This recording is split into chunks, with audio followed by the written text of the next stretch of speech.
ஆண்டுல அலகு 3 இலங்கையின் தேசிய சமய மறுமலர்ச்சி. என்ன தலைப்பு? இலங்கையில் தேசிய சமய மறுமலர்ச்சி.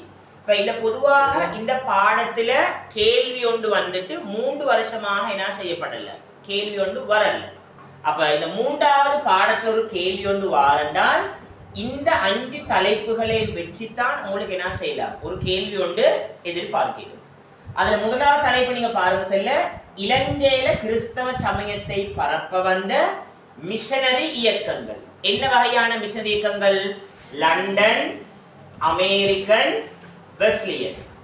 இந்த மிஷனரி இயக்கங்கள் கிறிஸ்தவ சமயத்தை பரப்ப பயன்படுத்திய துறைகள் என்ன துறைகள்? அச்சகம், நூல்கள், சொற்பொழிவுகள், சமூக சேவைகள். அப்ப பரப்பிய விதத்துக்குள்ள அந்த 4-5 நீங்க உங்களுக்கு என்ன செய்யலாம், எழுதி கொள்ளலாம். இப்ப இலங்கையில கிறிஸ்தவ சமயம் வந்துட்டு கூடுதலாக பரவி கொண்டு போகுது.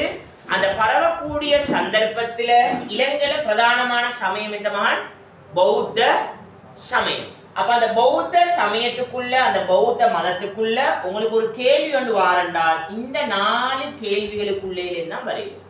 முதலாவது கேள்வி, பௌத்த சமயத்தில் காணப்பட்ட அச்சகங்கள். என்ன முக்கியமான அச்சகங்கள்? கவடகதிக, சுதர்சன அச்சகம். அதுல முக்கியமான வெளியீடுகள் என்ன வெளியீடுகள்? சிங்கள ஜாத்திய, சிங்கள பௌத்திய. அதே மாதிரி இந்த பௌத்த மதத்துல வெளிப்படையாக தென்படக்கூடிய பண்புகள். இப்ப கிறிஸ்தவ சமயம் இலங்கையில கூடுதலாக பரவி கொண்டு வருது.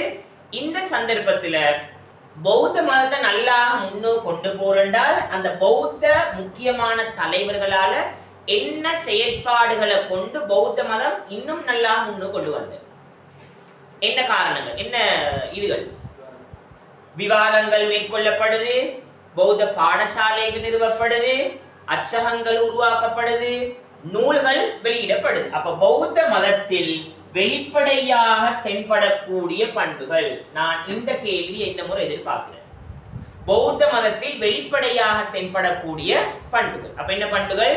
விவாதங்கள், பௌத்த பாடசாலைகள், அச்சகங்கள், சொற்பொழிவுகள் நிகழ்த்தப்படுது. இப்ப இந்த பௌத்த மதத்துக்காக வேண்டி பங்காற்றிய தலைவர்கள். யார் பங்காற்றிய தலைவர்கள்? ஹென்றி ஸ்டில் ஓல்கட், அநாகரிக தர்மபால, மீகட்டுவத்த, குணானந்த தேரர். இப்ப அதுக்குள்ள நீங்க தலைவர் போனீங்க பாருங்க செல்ல. ஹென்றி ஸ்டில் ஓல்கட் என்ன சேவைகள் வரும்? பௌத்த கொடி, பிரம்மஞான சங்கம், அதே மாதிரி போயா தினத்தை விடுமுறை தினமாக கொண்டு வரார். அதே மாதிரி ஆறுமுக நாவலர். என்ன ஆறுமுக நாவலர்? தேசிய கலாச்சாரத்துல ஒருமைப்பாட்டுக்காக வேண்டி தன்னை அர்ப்பணிச்சிருக்காரு. சிங்கள பௌத்திய, சிங்கள ஜாத்திய போன்ற நூல்கள் எழுதி வச்சிருக்காரு. மது ஒழிப்பு இயக்கத்துல முன்னணி தலைவர்கள் ஒருவராக திகழ்ந்திருக்கிறார். அதே மாதிரிதான் இஸ்லாமிய சமயத்துக்காக வேண்டி பணிபுரிந்த 2 பேர். தாரு? MC சித்திலப்பை, TP ஜாரா. MC சித்திலப்பை இந்த முஸ்லிம் நேஷன குழு ஒரு பத்திரிகை உருவாக்கியிருக்காரு. கொழும்பு தாகிரா கல்லூரிய உருவாக்கியிருக்காரு. அரபு கலையை படிப்பதற்கான ஊக்குவிப்பை வழங்கி இருக்கிறார். அதே மாதிரிதான் TP ஜாரா. அதுக்கப்புறம் நீங்க பார்த்தா விளங்கும், இந்த சமயத்துக்காக வேண்டி பாடுபட்டவங்க 3 பேர். தாரு? ஆறுமுக நாவலர், சேர் பொன்னம்பலம் ராமநாதன், சேர் பொன்னம்பலம் அருணாச்சலம். அதுல முக்கியமான ஒருத்தன் யாரு? ஆறுமுக நாவலர். அப்ப ஆறுமுக நாவலர் பிரதானமான பணிகள் 2. உதயபானு என்ற ஒரு பத்திரிகையை உருவாக்கியிருக்காரு. கந்த புராணம், பெரிய புராணம் போன்ற நூல்களை எழுதியிருக்கிறாரு. இதுதான் இந்த 3வது பாடத்துல மிகவும் சுருக்கமான வழிமுறைகள். அப்ப உங்களுக்கு இந்த பாடத்துல ஒரு கேள்வி ஒன்று கேட்டால் கட்டாயமாக இந்த தலைப்புகளுக்குள்ள ஒரு கேள்வி ஒன்று கேட்கப்படலாம். பின்வருவோரின் சமய பணிகளை 2 வீதம் குறிப்பிடுக. இல்லாட்டி பௌத்த சமயத்துக்காக வேண்டி பாடுபட்ட ஒருவரையும் இஸ்லாமிய சமயத்துக்காக வேண்டி பாடுபட்ட ஒருவரையும் குறிப்பிட்டு அவர்களுடைய பணிகளை ஆராய்க, இல்லாட்டி விளக்குக.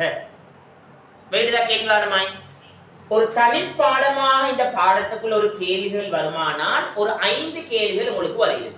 ABCD என்று போட்டு ஒரு கேள்வியோடு வரலாம். பின்வரும் விடயங்களோடு தொடர்பு பட்ட நபர்களை